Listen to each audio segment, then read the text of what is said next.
આપણા મહાપુરુષે કીધું છે કે મોક્ષવર્તીના માનવીને ઓળખો, ચરણ સેવાના કહું એના ચિહ્ન મોક્ષવર્તીના માનવીને ઓળખો.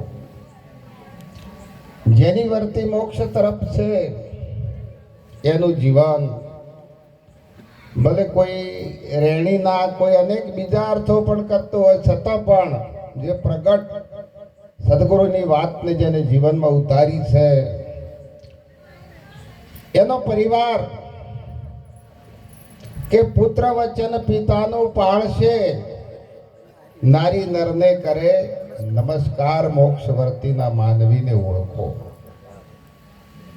એટલે આ જે રઘુકુળની રીત, ભગવાન રામચંદ્રનો જે રઘુકુળ છે અને એ રઘુકુળની રીત જે છે એ આપણને પ્રગટ દેખાડે. એ અરસ પરસ અને આ નિરતની રીત છે. પ્રગટ માતા તીરથ, પિતા તીરથ, તીરથ જ્યેષ્ઠ બંધો, વચને વચને ગુરુ તીરથ और તીરથ અભ્યાગત. બીજે ક્યાંય જવાની જરૂર પડતી નથી.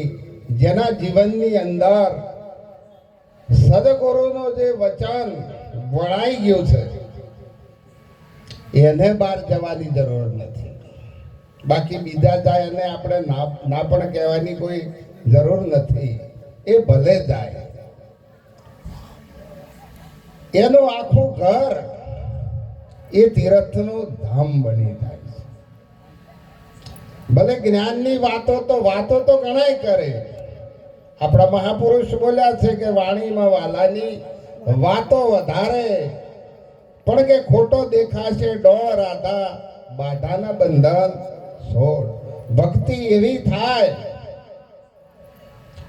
કે આખો પરિવાર ભક્તિમય બની જાય. પણ એક વળી આ ખૂણે બેઠું અને એક પેલા ખૂણે બેઠું હોય, એ ભક્તિ ભલે એ ભજન બહાર કર્યું છે,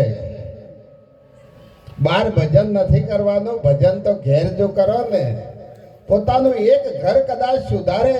આપણા હજારો આચાર્યો છે આપણા નિરત સંપ્રદાયની અંદર, અને એ 1000 આચાર્ય એ પોતાનું એક એક પરિવાર સુધારે ને તો 50,000 માણસોનું જીવન સુધરી જાય.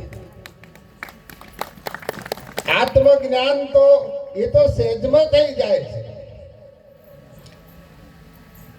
એમાં વાર લાગતી નથી. એ તો આપણા સંતો દયાળુ છે.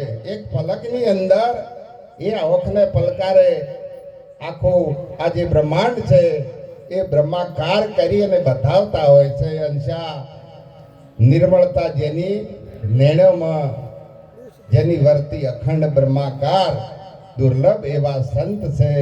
એટલે વિશેષ ના બોલતા આપણા જીવનની અંદર જો કદાચ સંતનો ઉપાસના કરો, કર્મ કરો અને જ્ઞાન પણ કથો. કર્મ કરો, કર્મમાં સેવા છે. કર્મમાં શું છે? સંતોની સેવા.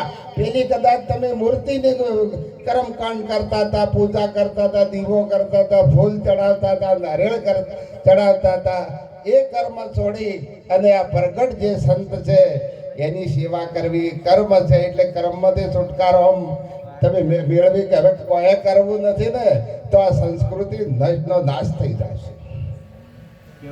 ઉપાસના એ કરવા જેવી છે. ઉપાસનામાં તમે અહોનિશ સંતની ઉપાસના કરો, ગુરુની ઉપાસના કરો, ગુરુની મૂર્તિની ઉપાસના કરો.